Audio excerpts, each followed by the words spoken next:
For the past couple months, I've been really invested in the stock market. I put in a bunch of my money, and it was all going really well. I was on the up, and then I lost everything last week. In literally a span of 24 hours, I lost over $800. Now, I'm not Gary Vee, I'm not your local pyramid scheme. This is not a finance video. I'm not here to give you advice. I'm here to talk about baseball. So how does this relate? Well, the season is about 75% over, and the Padres are beasts. They have a lot of pieces going well. It seems like everyone's on fire. But like stocks, some of these pieces are more overhyped than others. So, to help you not face the same disappointment I felt when I lost $800 in one day, I'm here to tell you who to buy, who to sell, and who to hold. First, let's start off with who I'm buying. This is hard because it seems like everyone on the team except for their bullpen has been on a hot streak. So how are we going to find good value? Well, the Padres have a bunch of young phenoms, and some of these guys haven't quite proven themselves yet. And no, I'm not talking about the guy in the video that's pitching right now. I'm talking about the other guy in the video. None other than Luis Campusano. This guy made his MLB debut last week, and he got a total of 2 fastballs in his 4 at-bats. One, he fouled it off, but the second one, he hit the shot. Other than this one game, Campusano hasn't played a single game at a higher level than high A ball. So he's clearly a risk, but his stats last year, beast. But the game he played last week definitely showed off one of his biggest weaknesses. He can't hit the off speed. If you look at some of his clips from the minor leagues, his biggest issue is his leg kick. He has a hard time timing it. Sometimes he lands too late and he has to speed up his bat and speed up his hands to get to the fastball. And other times he lands too early and he has to hold his hands back for a little bit longer and his timing gets a little screwed up. But if he can figure out his leg kick, he'll be a solid hitter. And I'm not saying he's not a solid hitter already. He's proven that he can hit a big league fastball. Now I know some of you guys are going to say, what about Austin Nola? Isn't he already at the catching position already? First off, we shouldn't have made that trade in the first place. Watch my last video. And secondly, with Hosmer out with the broken finger, Campusano can still DH. So eat that! Anyways, if I were to compare Campusano to a stock, I'd probably compare it to Neo. Now, I'm sure a lot of you guys don't know anything about Neo. They're basically the Chinese Tesla. They're still tweaking some things, they're still developing a better battery. But once they can figure that out, who knows, man? They might outbeat Tesla. In the same way, if Campusano can figure out his leg kick, he might beat out Austin Nola. Now, with all these jokes about Austin Nola, you might think that he's the player I'm trying to get you guys to sell. You're wrong. It's Dinelson Lamet. He is the definition of Tesla. Why?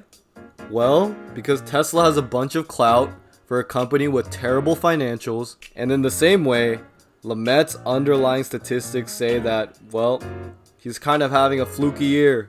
What do I mean by that? His ball exit speed is at an all-time high. The percentage of hard hits off of him are at an all-time high.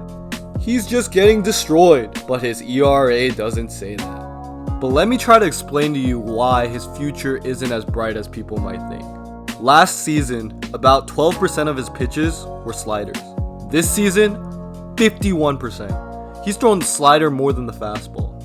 He's basically a 2-pitch pitcher, and the problem is, when one of those pitches don't work out, he's kinda screwed. Look at this one inning from his game against the Mariners. In a span of 3 hitters, he threw a total of 8 sliders. 2 of them were in the zone for strikes. The batters recognized this and just sat fastball. And what happens when batters sit fastball? They hit dingers.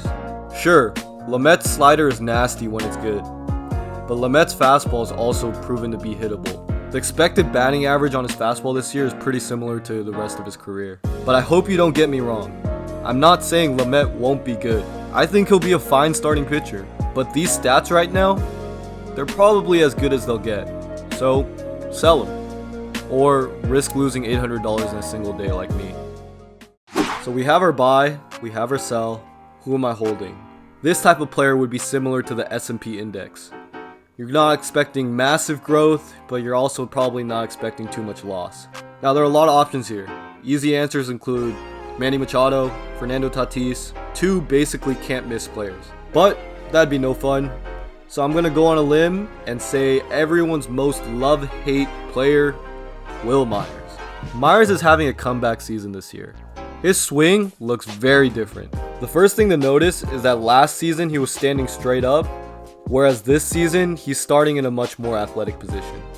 The second thing to notice, however, is that last season he was in a much more open stance than this year. What do these two things mean? Well, look at his swing. From this angle, at the point of contact, almost everything looks identical. But let's look at it from another angle. Do you see the difference? His body is much more over the plate in 2020 than in 2019. Now, you might say this is because the pitch in the 2019 video is inside, so he doesn't need to be over the plate. You're right, you're absolutely right.